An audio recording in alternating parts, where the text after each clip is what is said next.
Всем привет! So today we are starting to work with another set of worksheets that I'm using as part of this Russian Cases Unlocked marathon. And at the end of the last video, I gave you a worksheet, and you also can find the link to that worksheet in the video description. So ideally, I would like to see you guys work with this worksheet before you watch these videos. But they will be useful either way, I think. Okay, let me switch the screens, and we are starting with our first worksheet with the nominative forms. If you like it, please click like. If it's useful, drop a line. If you love it, hit subscribe. Like me, подпишись и комментарий напиши. Okay, here's the worksheet, and as you can see, the title is «Что есть к чаю», which, as I explained at the end of my previous video, means kind of like, what do you have that goes well with tea? Basically, what we can have tea with. And in Russia, sometimes friends might stop by and say, «Ты есть что-нибудь к чаю? Do you have anything that we can have tea with? У тебя есть что-нибудь к чаю?» And then we can have different things that go well with tea.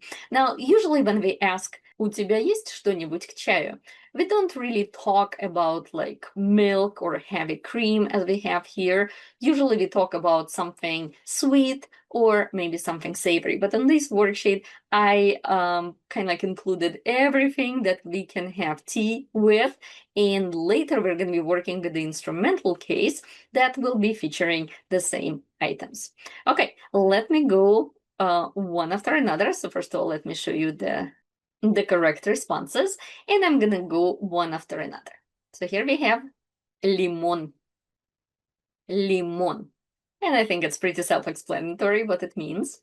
So next one is пончики, пончики, пончики, or donuts. And here I just want to very quickly tell you about the pronunciation of this word. As you can see, we have N and then the letter ch. In this combination, N before ch, N is pronounced soft. So ch, being a soft consonant, softens the letter before it. So we pronounce it as пон, пон, пончики, пончики, пончики.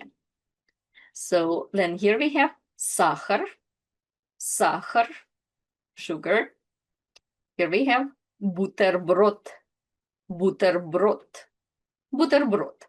So in Russia, we have a sandwich that's usually kind of like an open-faced sandwich. So we have bread, and then we have something on top of it. Well, here in the United States, you usually have it as a sandwich, where we have bread, filling, and then bread on top. So in Russian, the American type of a sandwich is actually called sandwich, but the Russian type of a sandwich is called бутерброд.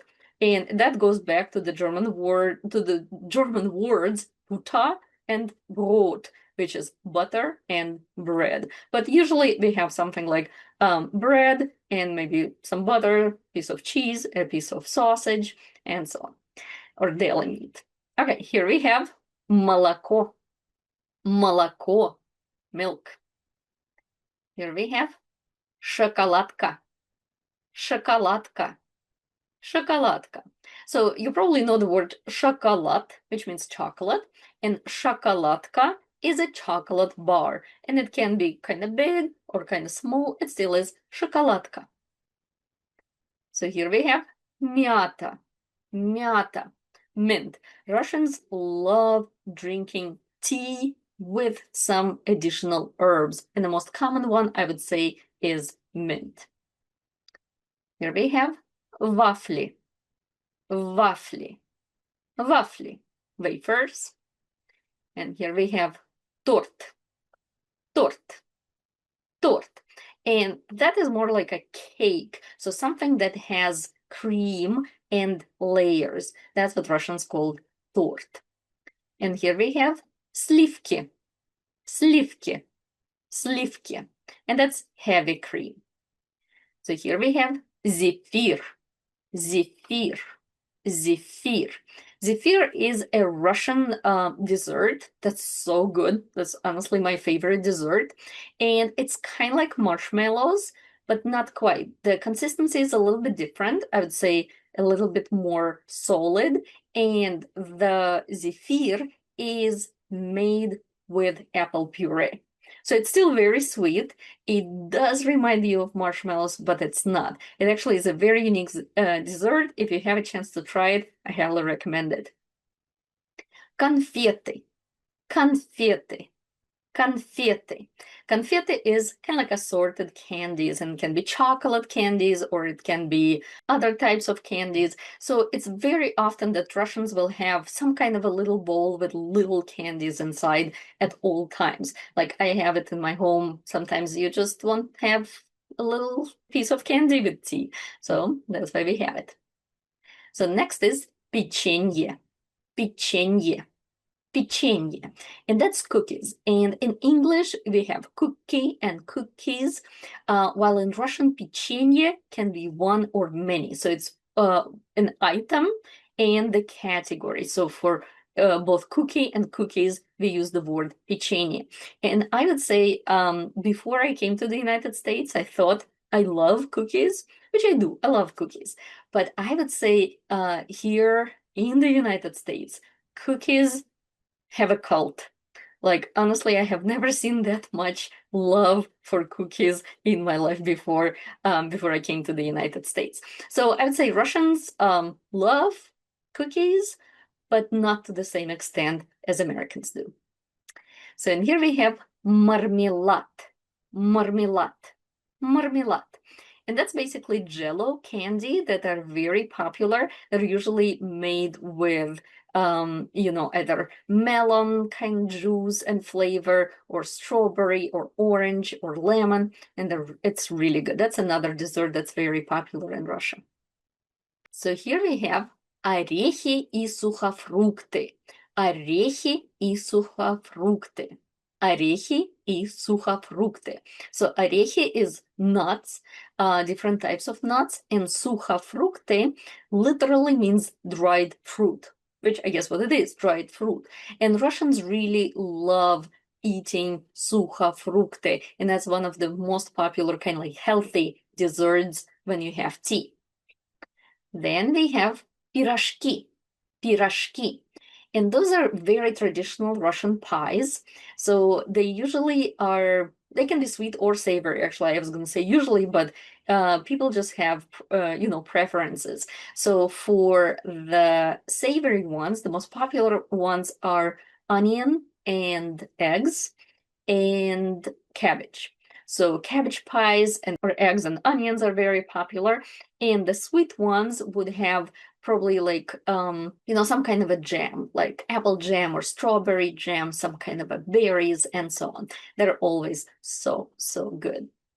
So in here we have imbir, imbir, imbir, and that means ginger. So here we have мед, мед, honey, мед. Russians love eating honey. And here we have варенье, варенье, варенье. And that means kind of like jam, jelly, preserves. That's the closest to the preserves, because usually варенье has pieces of fruit in it.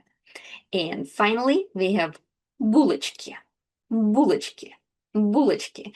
These are some type of buns that don't have filling. Sometimes they have something on top of it, usually maybe some frosting or some nuts, but usually they don't have anything inside. So булочки is also one of the kind of like favorite things that we have with tea in Russia.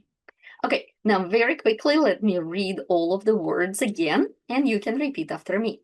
Что есть к чаю? Лимон. Пончики. Сахар. Бутерброд. Молоко. Сливки. Торт. Вафли. Мята. Шоколадка. Зефир. Конфеты. Печенье. Мармелад. Мед. Имбирь. Пирожки. Орехи и сухофрукты. Варенье. Булочки. Okay, I hope it was useful. So let me pull up our next worksheet. So here, as you can see, we will be working with, maybe you don't see, but I'll tell you, we will be working with genitive. So as you can see, you have a lot of items, and these items are already in the genitive form. So you don't need to change anything. You just need to find which picture corresponds to which word, or which word corresponds to which picture. And in the next video, we will go through it and I'll explain the words and the forms. And for this video, please tell me, что у вас есть к чаю? What do you have that we can have tea with? Что у вас есть к чаю? Okay, keep learning Russian. Пока-пока. If you like it, please click like.